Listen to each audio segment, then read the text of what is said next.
Hello, it's Coy, and welcome to the Eclectic Cottage.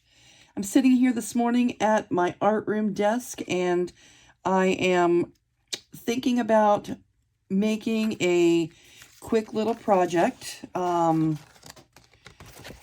gonna call it, if it has to have a name, maybe a double floating pocket.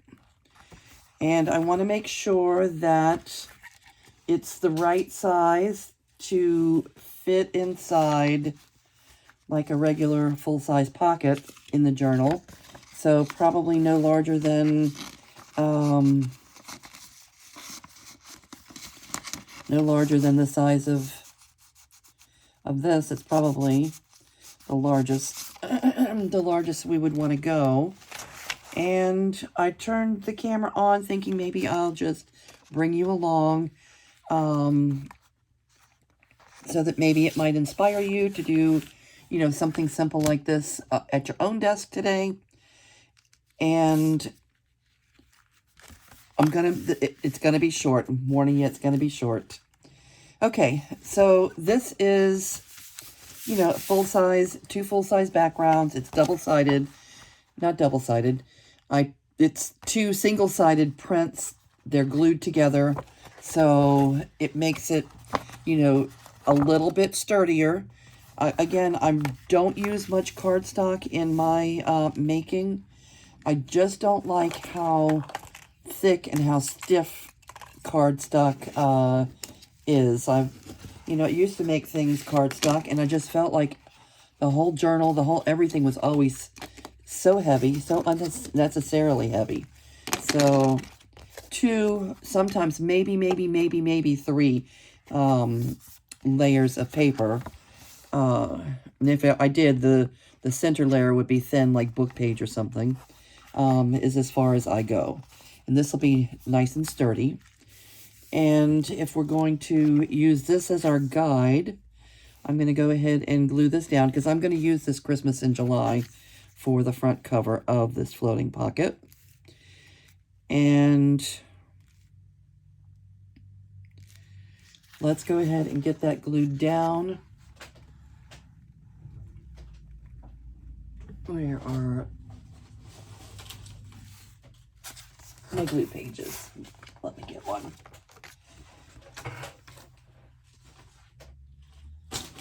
Okay.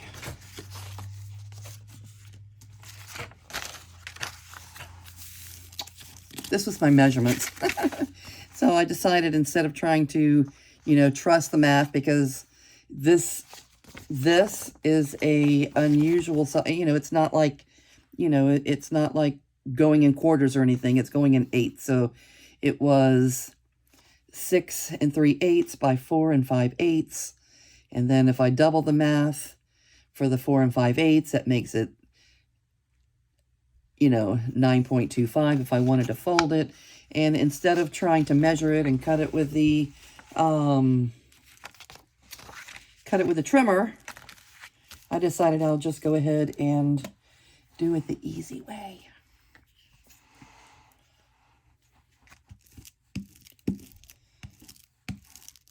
I think people either are precise, exact measurement people, and will measure things down to the closest 16th or 32nd, or you're not. A lot of junk journalers, we just kind of eyeball things and,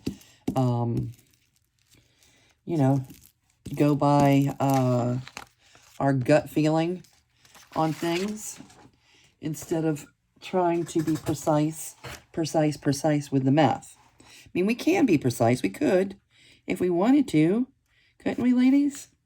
We could be precise and do the math and double check ourselves and all of that. Or we can just glue this down right on the fold. Okay, so it's going to be exact. And then we just trim it down to match our image. Let's do that part. Okay. First, let's find Chuck.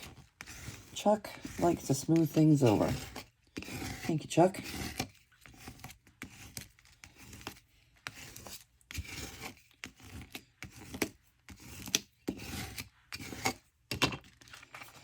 could go taller. We don't really need to. We could go taller and, you know, leave some yellow background, but we really have no choice but to be very intentionally precise here on the width, because we want to make sure that it fits in a pocket.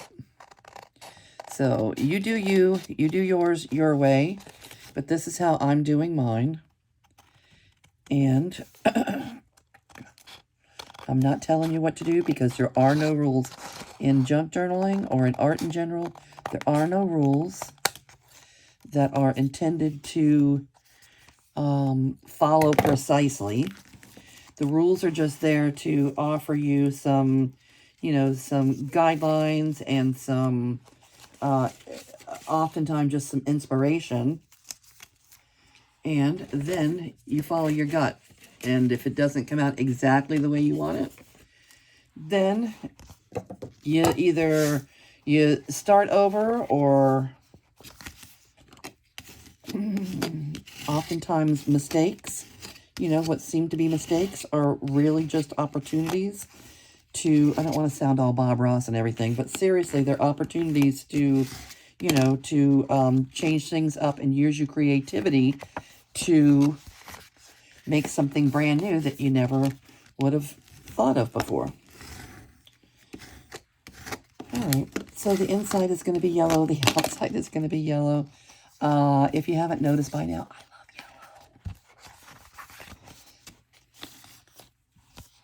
yellow. I am really taking full advantage of working in the Mexican-style journals. I'm really taking advantage of the opportunity to use yellow. It is such a happy, happy color, and I don't know if any of you know a lot about color theory and the usage of warm and cool colors, but yellow is the only color, really, that is that goes with both warm and cool colors. So when you're mixing color, you're doing color mixing. If you mix, you know, a warm red and a cool green, you're probably going to get mud. But if you mix yellow with either one of those colors, you are not going to get mud, you know. Yellow is one of those colors that's interchangeable between both warm and cool. Okay. Let's Rachel our corners.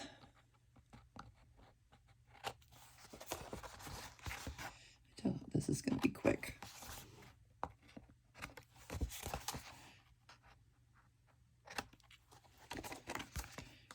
All right, and on the inside, I'm not going to do anything fancy on the inside. I just want to put some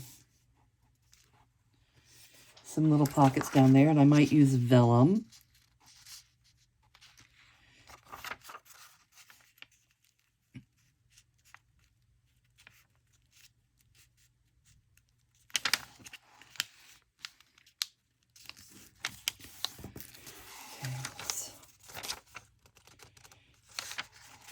Something like this.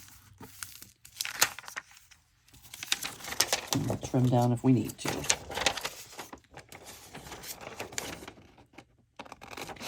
Okay, so how's everybody doing today? I hope you're doing well. And today is actually my birthday. The kids are coming from Lafayette, the grandkids, and one of my daughters.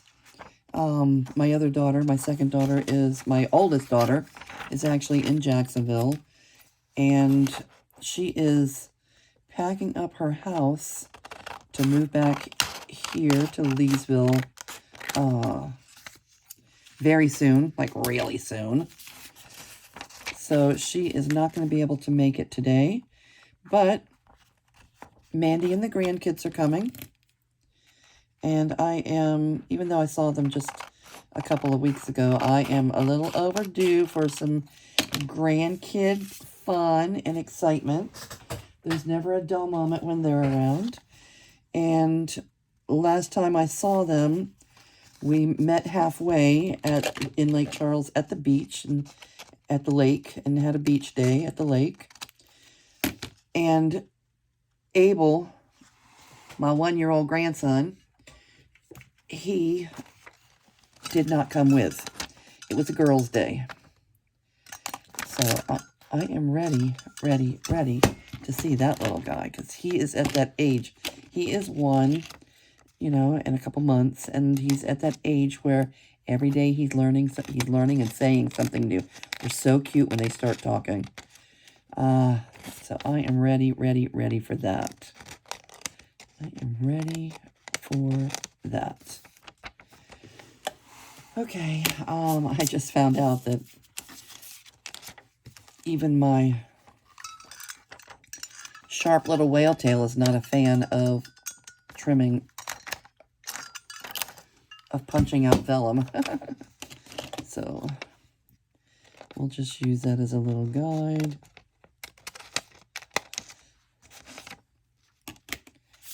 Cut round. How about if we do any distressing, we do it in yellow.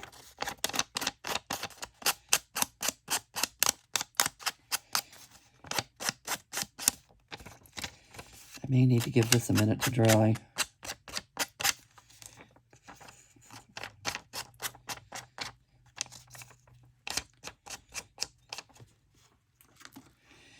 Vellum does not just absorb the ink. It kind of repels it, so let's let that dry for a minute.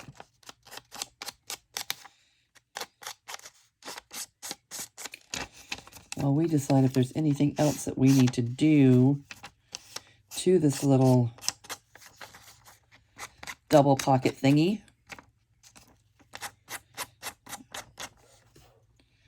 Other than add the image to the front and add the pockets on the inside. I'm going to use this as a gift, so I probably want to put my, I probably want to put my little card on there as signature, you know, somewhat of a signature.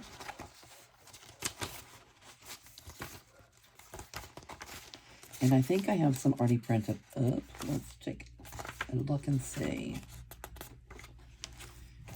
Well, I know I do. It's not a question of whether I do or not. It's a question of whether I can put my hands on them or not.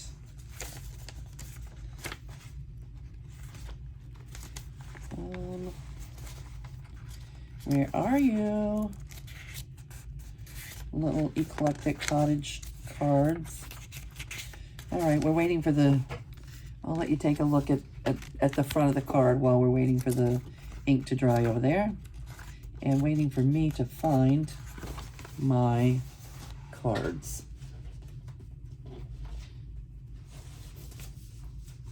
It's not really a card, it's just a little, you know, it is a card, I guess. It's a little card that says the Eclectic Cottage on YouTube. Tells you how to get to my channel. What it doesn't say, maybe I should make some new ones anyway, because when I made those cards, what I didn't have was the direct link to my channel. Okay. All right, so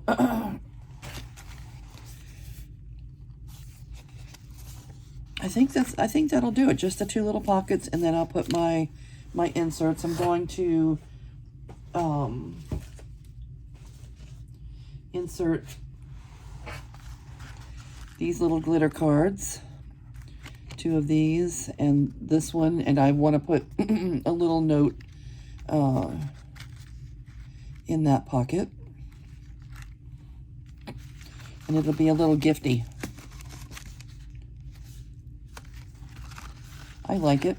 So if the cards are glittered, I want to go ahead and glitter this too. the front too. I'm not going to do that today because I don't want to pull out the glitter mess. But I will, before I mail it out, I will glitter the front also.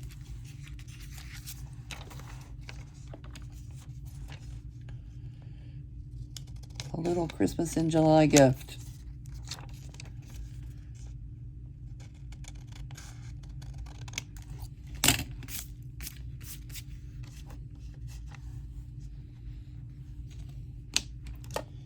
Okay, again, I'm pretty interested in what's going on in your worlds, what's going on your desk.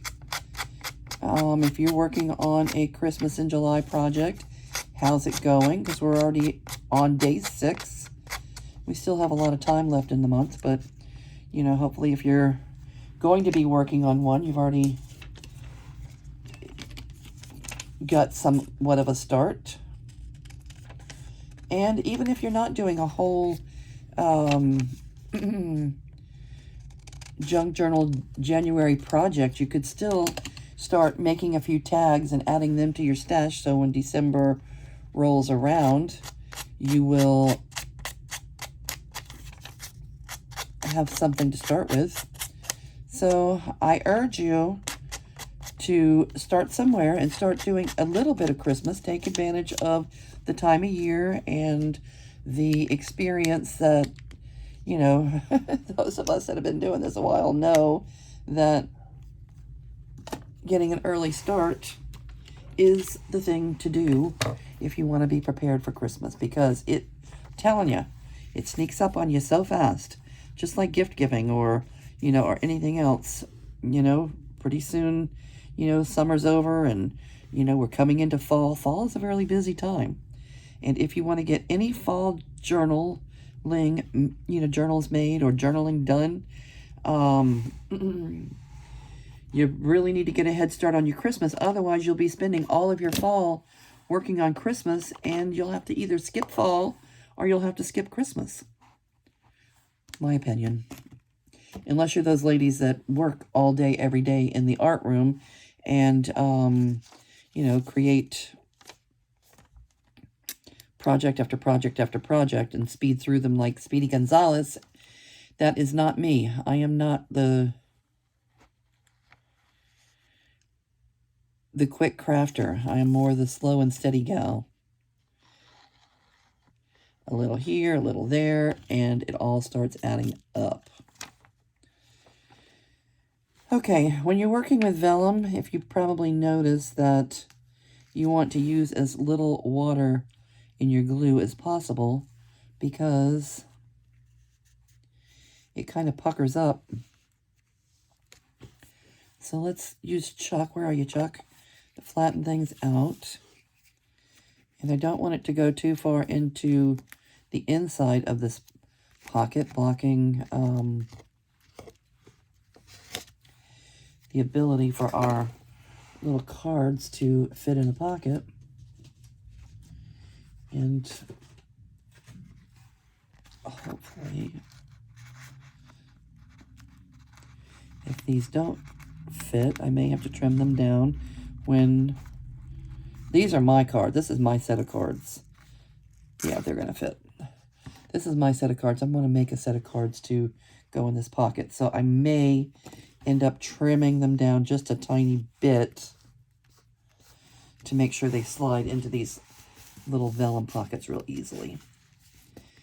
Okay, let's see what this looks like when it dries. If, you know, if the glue is showing too much, we may put a little trim, either a little trim around the edge or,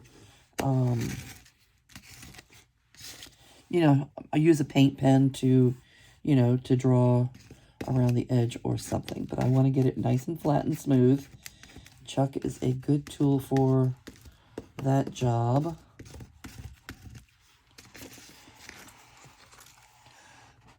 $1 at the dollar store, $1.25 now. $1.25. I'm sure they probably, I don't know why they would stop having them.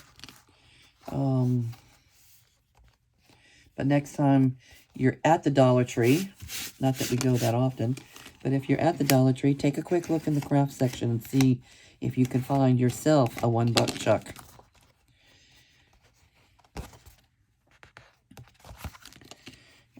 You may have to call yours $1.25 Chuck. $1.25.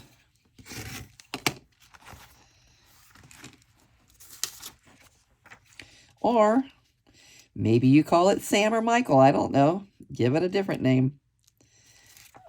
I tend to name things like I Rachel my corners, and yeah, I tend to use names that remind me of, you know, whatever it is. And Chuck, I was just so amazed the first few days that I had after I bought Chuck. I was just so amazed at how much I liked it and how often I used it. So Chuck got a name right away. Art Glitter Glue, I call it Art. His name is Art, especially when he's in this nice little bottle. And I did fill my bottle up last night, by the way, which is never a lot of fun, but I did it anyway. And I did put some glue. I need to buy some more glue before I run out of Fabri-Tac. So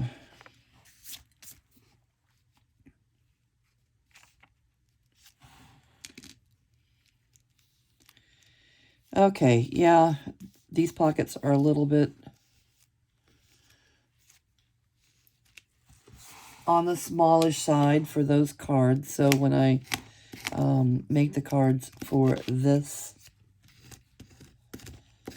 little folder, this little double pocket, I'm going to make them a little bit more narrow than I did on my set.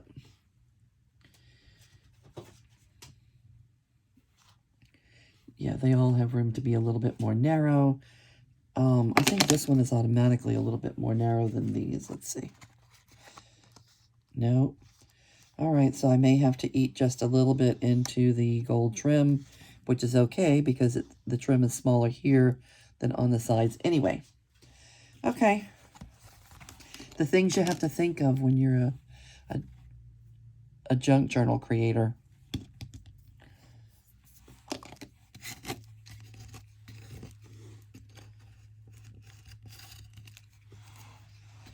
You have to always think a step ahead.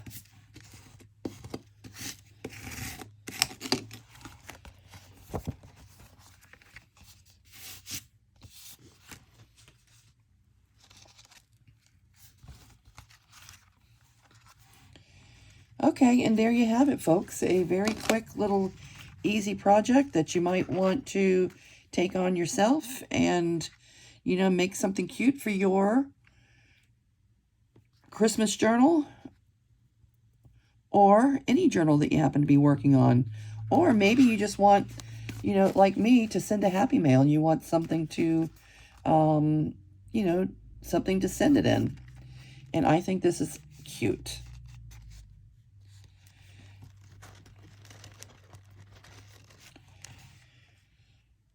Okay, Feliz Navidad. I'll say goodbye for now. I'm going to say thank you for joining me.